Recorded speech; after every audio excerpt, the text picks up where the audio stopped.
Jeigu nuolat kaltinsim vyrus, tai niekur nepajudėsim, ir jeigu nuolat kaltinsim moteris, irgi niekur nepajudėsim. Bet sprendimas yra. Tai moteris skundžiasi, kad kas nutiko vyrams, kodėl jie neprieina gatvėje, kur dingo vyriškumas, kodėl jie bijo, jie kažkokie lepšiai.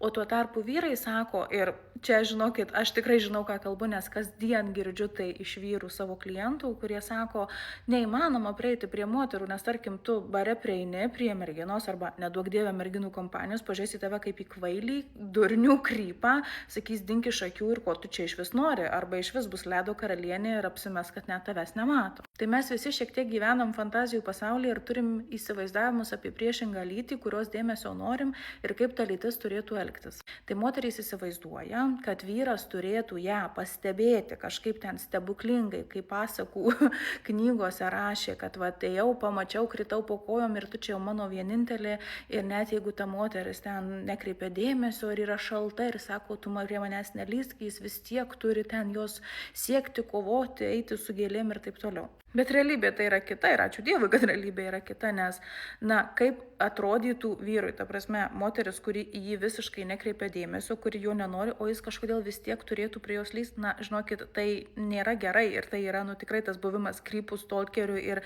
neduok Dieve, ir tikrai taip nesielkit, jeigu matot, kad jūsų nenori, tai ir nelyskit. Tai čia pasimeta vienas svarbus dalykas. Moterys, jūs norit, kad jūs užkalbintų, bet ar jūs parodot tai savo elgesių veiksmais, šypsena, kažkaip duodat ženklą tam vyrui, kad aš esu atvira pažinčiai, tu man įdomus, patrauklus, tai prieik. Nes jeigu esat matę bent vieną kokį nors ten istorinį filmą, kur panelė eina takeliu, pamato ten kažkokį jau vaikiną ir numeta nosinę. Tai vat ta nosinė ir būdavo jos ženklas, kad aš tave renkuosi.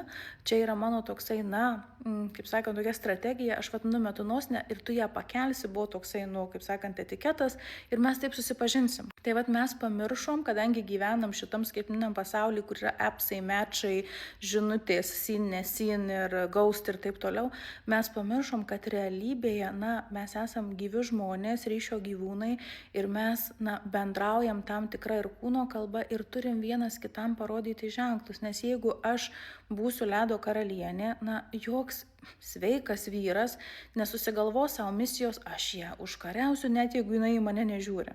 O tuo tarpu vyrai irgi išmokit skaityti kūno kalbą, išmokit skaityti žinutes, išmokit suprasti, kada esat laukiami, kada esat pakviesti, o kada, ta mergina nenori dėmesio ir ne yra pilnas sakinys ir jeigu kažkas pasako ne, ačiū, nedomina, nenoriu kalbėti, tai ir yra jūsų atsakymas ir, taip sakant, nelyskite.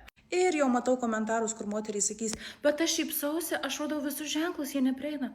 Tai ačiū Dievui, nes čia ir yra to esmė, kad aš parodau, kad aš esu atvira ir jeigu aš noriu vyro, kuris yra proaktyvus, ambicingas, rodo dėmesį, yra iniciatyvus ir kažkuriam daviau šansą ir jis nepriejo, tai yra atfiltravimo sistema, tai reiškia, tas vyras toks nėra ir aš jo nenoriu. Tai neturėkit kažkokių kvailų dvigubų standartų, kad aš noriu tam tikro vyro, bet labai pykstu, kai visi vyrai man nerodo dėmesio. Ir vyram lygiai tas pats. Jeigu mergina, neatsako jūsų kažkokius subtilius ženklus kvietimus, tai irgi reiškia nemečas, judėkit toliau.